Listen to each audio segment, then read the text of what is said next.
এইটা কাହା ତରଫରୁ କାର୍ଯ୍ୟକ୍ରମ ନଥିଲା। এইଟା ହେଉଛି ଗୋଟେ ମିଶ୍ରଣ ପର୍ବ ଥିଲା ଆମର এই ଯେଉଁ ଦ୍ୱୀପାଞ୍ଚଳର। ତେଣୁ ବିଜେଡ଼ିର ପୂର୍ବତନ ସରପଞ୍ଚ ମାନେ ଏବଂ ବର୍ତ୍ତମାନର ସରପଞ୍ଚ ଏବଂ ବିଜେଡ଼ିର ବହୁ କାର୍ଯ୍ୟକର୍ତ୍ତା ଆଜି ମିଶ୍ରଣ ପର୍ବରେ ଯୋଗ ଦେଲେ। କାହା ଉପରେ ଅସନ୍ତୁଷ୍ଟ ପ୍ରକାଶ କରି କାହା ଉପରେ ଆସ୍ଥା ପ୍ରକଟ କରିକି ଆଜି ମିଶିଲେ? ବିଜୁ ଜନତା ଦଳ ଉପରେ ଅତିଷ୍ଠ ହୋଇ ଏବଂ ବିଧାୟକଙ୍କର ଯେଉଁ ଭଳି ଭାବରେ ଅପମାନ ଆଜି ଦେଇଛନ୍ତି ଯେଉଁ ଗୋଟେ ସାଧାରଣ କାର୍ଯ୍ୟକର୍ତ୍ତାକୁ, ଏବଂ ଯେଉଁଭଳି ଭାବରେ ନିଆଳି ବ୍ଲକରେ ଯେଉଁ ଦୁର୍ନୀତି ହେଇଛି, সেই ଦୁର୍ନୀତି ଅନୀତି ଭ୍ରଷ୍ଟାଚାର ଏବଂ ବ୍ୟବହାର ଆଉ ଏ ଅଞ୍ଚଳର ଯେଉଁ ସାଧାରଣ ଲୋକ ଯେଉଁମାନେ ଅସମ୍ମାନିତ ହୋଇଛନ୍ତି, ଆଉ ପର୍ଟିକୁଲାର ମୁଁ କହିବି ଯେଉଁ 15 ବର୍ଷ କାଳ ଲୋକ ଯେଉଁ ଗୋଟେ ଦଳକୁ ଭୋଟ ଦେଇକି ଆସୁଥିଲେ, ସେ ଦଳ ପ୍ରତି ଲୋକଙ୍କର ଆଉ ଆସ୍ଥା ନାହିଁ। ବର୍ତ୍ତମାନ ସମସ୍ତଙ୍କର ଆସ୍ଥା ରହିଛି ଯେ ଭାରତୀୟ ଜନତା ପାର୍ଟି ଆସିଲେ ନିଶ୍ଚିତ ଭାବରେ ସେମାନେ ସମସ୍ତେ ସମ୍ମାନ ପାଇବେ। ସମ୍ମାନ ପାଇବା ସଙ୍ଗେ ସଙ୍ଗେ ଯେଉଁମାନେ ସରକାରଙ୍କର ଯେଉଁ ଯୋଜନା ଅଛି, ପ୍ରକୃତ ହିତାଧିକାରୀ ମାନେ ସେ ଯୋଜନା ପାଇବେ ବୋଲି ସେ ଭାରତୀୟ ଜନତା ପାର୍ଟିକୁ ଆଶା ରଖିଛନ୍ତି। ସେଥିପାଇଁ ଆଜି ଏଠି ବହୁତ ସଂଖ୍ୟାରେ ଆଜି ଯୋଗଦାନ ଦେଇଛନ୍ତି। କେତେ ସଂଖ୍ୟାରେ ଯୋଗ ଦେଇଛନ୍ତି? ସଂଖ୍ୟା ତ ମୁଁ ଗଣିନି, ମୋ ସାମ୍ନାରେ ତ ଆପଣ ସାମ୍ବାଦିକ ବନ୍ଧୁମାନେ ନାଇଁ ସାମ୍ବାଦିକ ବନ୍ଧୁମାନେ ବସିଥିଲେ ନା, ମୁଁ ସେଇଟା ଆଜ୍ଞା ଗଣିନି, ମୁଁ କହିପାରିବିନି। କିନ୍ତୁ ଆପଣମାନେ ଯେଉଁ ସାମ୍ନାରେ ବସିଥିଲେ ମୁଁ ଭଲ ଭାବରେ ଜାଣିଛି, ଆପଣମାନେ ଜାଣିଛନ୍ତି ଯେ କେତେ ସଂଖ୍ୟାରେ ଏଠି ମିଶ୍ରଣ ପର୍ବରେ ଅଛନ୍ତି। କେତେ ପ୍ରଭାବ ପକାଇବ ଆମ ସାଧାରଣ ନିର୍ବାଚନରେ ଆପଣଙ୍କର ଅଭିଯୋଗ? ନାଇଁ, ପ୍ରଭାବ ତ ନିଶ୍ଚିତ ପଡ଼ିବ, କାରଣ ଭାରତୀୟ ଜନତା ପାର୍ଟିର ଏଠି ସଂଗଠନ ସଦୃଢ଼ ହେଲା। ଭାରତୀୟ ଜନତା ପାର୍ଟି ଆଜି ଗୋଟେ ବଳିଷ୍ଠ ଦଳ ହିସାବରେ ନିଆଳି ନିର୍ବାଚନ ମଣ୍ଡଳୀରେ ପରିଗଣିତ ହେଲା।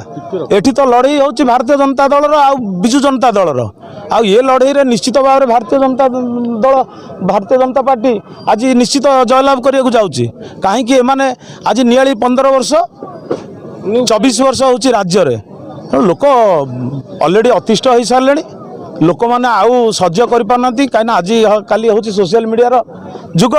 সোশিয়াল মিডিয়ারে সবু লোক দেখুଛନ୍ତି এটি যে আজ ওড়িয়ার অস্মিতা আসিছি।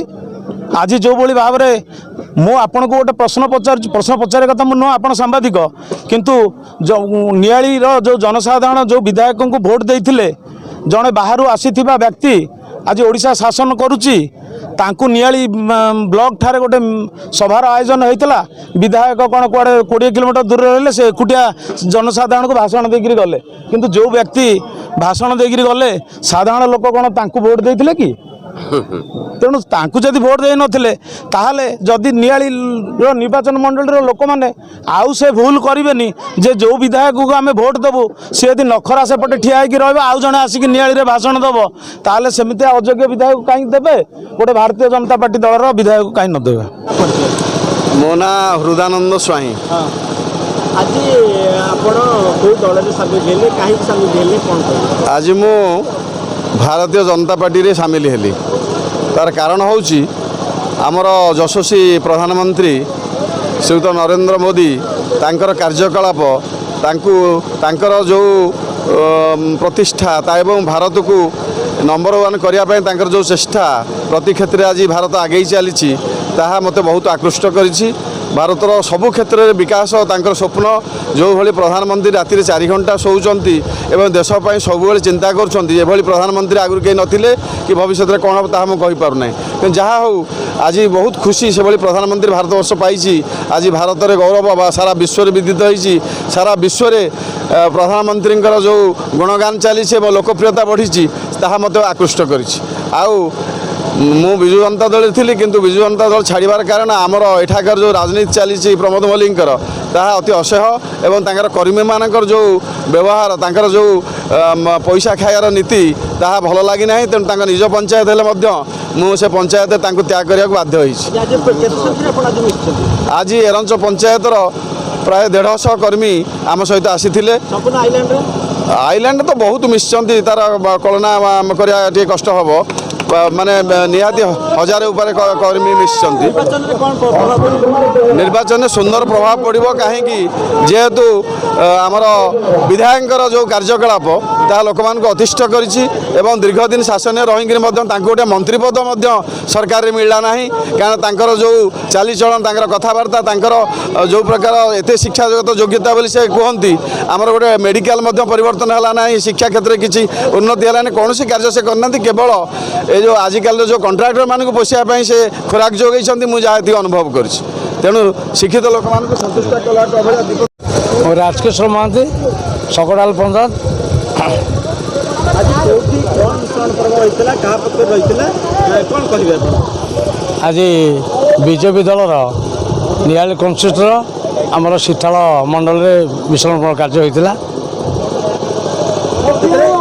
କେଉଁ କେଉଁ ପଞ୍ଚାୟତର ଲୋକମାନେ କେତେ ସଂଖ୍ୟାରେ ଆସି ଯୋଗ ଦେଇଥିଲେ, କାହା ନେତୃତ୍ୱରେ ଯୋଗ ଦେଇଥିଲେ? ଆମର ଏଠି ଆଇଲ୍ୟାଣ୍ଡରେ 6ଟା ପଞ୍ଚାୟତ, ଇଏରଂଶ, କସରଦା, ରାଣୀଓଳା, ଏକବରୁଆ, ସିଠାଳ, ଶଗଡ଼ାଲ ପଞ୍ଚାୟତର ବିଭିନ୍ନ ଦଳର କର୍ମୀମାନେ, ନେତୃବୃନ୍ଦୀୟ ପଞ୍ଚାୟତ ସ୍ତରୀୟ ନେତୃବୃନ୍ଦ, ପୂର୍ବତନ ସରପଞ୍ଚ, ଜିଲ୍ଲା ପରିଷଦ, ବର୍ତ୍ତମାନର କିଛି ଦାୟିତ୍ୱ ଥିବା ସରପଞ୍ଚଙ୍କ ପ୍ରତିନିଧି ଏବଂ ବିଶିଷ୍ଟ ସମାଜସେବୀ ବ୍ୟକ୍ତିମାନେ ଆଜି ବିଜେପି ଦଳର କାର୍ଯ୍ୟକ୍ରମ ଆଉ ନେତୃବର୍ଗର କାର୍ଯ୍ୟକ୍ରମରେ ଅନୁପ୍ରାଣିତ ହୋଇ ବିଜେଡ଼ି ଦଳର ନେତୃବର୍ଗ କାର୍ଯ୍ୟରେ ତାଙ୍କ କାର୍ଯ୍ୟରେ ବିତୃଷ୍ଣା ହୋଇ ତାଙ୍କର ଯେଉଁ ଅପାରଗପଣିଆ ଭ୍ରଷ୍ଟାଚାର କାରିକାର୍ଯ୍ୟ ମାନେ ସେମାନେ ବିତୃଷ୍ଣା ହୋଇ ଆଜି ନିଜ ଇଚ୍ଛାରେ ବିଜେପି ଦଳରେ ସାମିଲ ହୋଇଛନ୍ତି ଏବଂ ଭବିଷ୍ୟତରେ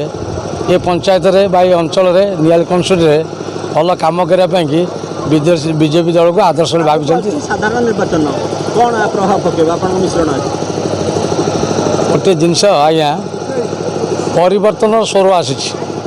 ଯେତେବେଳେ ଗୋଟିଏ ଜାଗାରେ ବା ଗୋଟିଏ ଦଳର କାର୍ଯ୍ୟକ୍ରମ ବହୁତ ଦିନ ହେଲା ପରେ ସେମାନଙ୍କ ଯଦି କାର୍ଯ୍ୟକ୍ରମ ଠିକ୍ ଭାବରେ ଚାଲିଥାନ୍ତା ତାହେଲେ ଲୋକମାନଙ୍କର କିଛି ପ୍ରତିକ୍ରିୟା ସୃଷ୍ଟି ହୋଇନଥାନ୍ତା। ବର୍ତ୍ତମାନ କାର୍ଯ୍ୟକ୍ରମ ବହୁତ ଅସୁନିଶ୍ଚିତ ଚାଲିଛି, ତାକୁ ବର୍ଣ୍ଣନା କରିପାରିବେ ନାହିଁ, କିନ୍ତୁ ପରିବର୍ତ୍ତନ ନିଶ୍ଚିତ। ପଦ୍ମ ଫୁଲ ଫୁଟିବ। ଆଉ ଆପଣଙ୍କର କେନ୍ଦ୍ରରେ ନରେନ୍ଦ୍ର ମୋଦି, ଆମର ଏଠି ବିଜେପି ଛବାବୁ, ଆଉ ଆମର MP ମାସ ମଧ୍ୟ ବିଜେପି ଦଳ ନିର୍ବାଚିତ ହେବେ। ଆପଣମାନଙ୍କୁ ଖୁବ୍ ସୁନ୍ଦର ଭାବରେ ବିଷୟ ରଖିଲେ। ଆପଣମାନଙ୍କୁ ମୁଁ ଗୋଟେ କଥା କହିବାକୁ ଚାହେଁ। 2009 ମସିହାରୁ ପ୍ରଫେସର ଡାକ୍ତର ପ୍ରମୋଦ କୁମାର ମଲ୍ଲିକ ତାଙ୍କୁ ଆପଣମାନେ ବିଧାୟକ ଭାବରେ ନିର୍ବାଚିତ କରିଛନ୍ତି। କୌଣସି ଦିନ ଆପଣମାନେ ବିଧାନସଭାରେ ଦେଖିଛନ୍ତି କି ଯେ ଆପଣଙ୍କ ନିର୍ବାଚନ ମଣ୍ଡଳୀର ସମସ୍ୟାକୁ ନେଇ କୌଣସି ପ୍ରଶ୍ନ ପଚାରିବାର ଜଣେ କେହି ଦେଖିଛନ୍ତି? କିନ୍ତୁ ଏବେ କ'ଣ ଦେଖୁଛନ୍ତି? ସେ ଭିଡିଓ ଭାଇରାଲ ହଉଛି ସୋସିଆଲ ମିଡିଆରେ। ରାଜଶ୍ରୀ ମଲ୍ଲିକ ଜିନ୍ଦାବାଦ, ବିଜେଡି ଜିନ୍ଦାବାଦ, ପ୍ରମୋଦ ମଲ୍ଲିକ ଜିନ୍ଦାବାଦ, ପ୍ରମୋଦ ମଲ୍ଲିକ ଜିନ୍ଦାବାଦ, ପ୍ରମୋଦ ମଲ୍ଲିକ ଜିନ୍ଦାବାଦ। ଏ ଭିଡିଓ ଆପଣମାନେ ସମସ୍ତେ ଦେଖିଥିବେ। ତାଙ୍କ ପାଇଁ ଜିନ୍ଦାବାଦ କରିବାକୁ ଲୋକ ନାହାନ୍ତି। ନିଜେ ନିଜେ ବିଧାୟକ ପ୍ରମୋଦ ମଲ୍ଲିକ ନିଜେ କହୁଛନ୍ତି ମୋ ଜିନ୍ଦାବାଦ କର, ଆଉ ନିଜେ ବିଧାୟକ କହୁଛନ୍ତି ପ୍ରମୋଦ ମଲ୍ଲିକ ଜିନ୍ଦାବାଦ। ତେଣୁ ଆପଣମାନେ ଏଇଥିରୁ ବିଚାର କରୁଥିବେ ସେମାନେ କୋଉ ସ୍ତର ପର୍ଯ୍ୟନ୍ତ ପହଞ୍ଚିଲେଣି। ଯଦି ଆପଣଙ୍କ ଘରେ ଭଡ଼ାଟିଆ ଲୋକ ମାନସ୍ତକାର ହେବ ତାହେଲେ ଆପଣ ତାକୁ ସହ୍ୟ କରିପାରିବେ କି? ନବୀନ ପଟ୍ଟନାୟକ ଜାଗାରେ ଜଣେ ଆମର ଯିଏ ଓଡ଼ିଶାରେ IAS ବା IPS ହେବ ତାକୁ ମିନିମମ୍ ଓଡ଼ିଆ ଜାଣି ରଖିବା ଦରକାର, ଓଡ଼ିଆ ପଢ଼ି ରଖିବା ଦରକାର, ଓଡ଼ିଆ ଲେଖି ରଖିବା ଦରକାର, ଓଡ଼ିଆ ବୁଝିବା ଦରକାର। ଜଣେ IAS ଅଫିସର ସିଏ ମଧ୍ୟ ଓଡ଼ିଆ କହୁଛି। ତାହେଲେ ତମେ ନବୀନ ବାବୁ କାହିଁକି ଓଡ଼ିଆ 25 ବର୍ଷରେ ଶିଖି ପାରିଲନି? ତମେ ଆମ ଜଗନ୍ନାଥଙ୍କୁ କାହିଁକି ବୁଲେଇଲ? ଅଟୋରେ କାହିଁ ବୁଲେଇଲ? ସେ ଯୋଉ ଚାଉଳ ନେଲ, ସେ ଯୋଉ ଟଙ୍କା ନେଲ, କଣ କଲ? ରାମ ମନ୍ଦିର ନିର୍ମାଣରେ 1400 କୋଟି ଖର୍ଚ୍ଚ ହେଲା। ଭକ୍ତଙ୍କର ପଇସା 4200 କୋଟି ଟଙ୍କା ଆମ ଟିକସଦାତାଙ୍କ ପଇସାରୁ ଖର୍ଚ୍ଚ କରି ତମେ କଣ କଲ? ପାଇଖାନା ନିର୍ମାଣ କଲ 3-4ଟା ପୁରୀରେ। ଏହାର ଉତ୍ତର କିଏ ଦବ? ବନ୍ଧୁଗଣ, ଏବେ ସମୟ ଆସିଛି। ଏଠି ଆଜି ରାଜୁ ଭାଇ, ରାଜକିଶୋର ମହାନ୍ତି ଜଣେ ସମାଜସେବୀ, ତାଙ୍କ ଧର୍ମପତ୍ନୀ ଜଣେ ଶିକ୍ଷୟିତ୍ରୀ। ସେ ଶିକ୍ଷୟିତ୍ରୀ ବୃତ୍ତିକୁ ଛାଡ଼ି ସରପଞ୍ଚ ହୋଇଥିଲେ ସ୍ୱାଧୀନ ପ୍ରାର୍ଥୀ ଭାବରେ। ପରବର୍ତ୍ତୀ ସମୟରେ ମୁଁ ମଧ୍ୟ ସଭାମଞ୍ଚରେ ଥିଲି। କରଞ୍ଜରେ ସିଏ ବିଜୁ ଜନତା ଦଳରେ ଯୋଗ ଦେଇଥିଲେ, କିନ୍ତୁ ତାଙ୍କୁ ଏଭଳି ଅତ୍ୟାଚାର କରାଗଲା, ଏଭଳି ତାଙ୍କୁ ଯୋଉ ପ୍ରକାରର ଅମାନୁଷିକ କାର୍ଯ୍ୟ ତାଙ୍କ ପାଇଁ କରାଗଲା, ତାକୁ ଆପଣମାନେ କେହି ବି ଜାଣିଲେ କେବେ ବି ସହ୍ୟ କରିପାରିବେ ନାହିଁ। ତେଣୁ ଜଣେ ସମାଜସେବୀ କଣ୍ଟା ବାନ୍ଧିରେ ଯୋଉଠି ମୁଖ୍ୟମନ୍ତ୍ରୀ ଲଢୁଛନ୍ତି, ସେଇଠି କଣ୍ଟାବାଞ୍ଜି ଅଞ୍ଚଳରେ ତାଙ୍କର ସାମାଜିକ ସଂଗଠନ ଅଛି।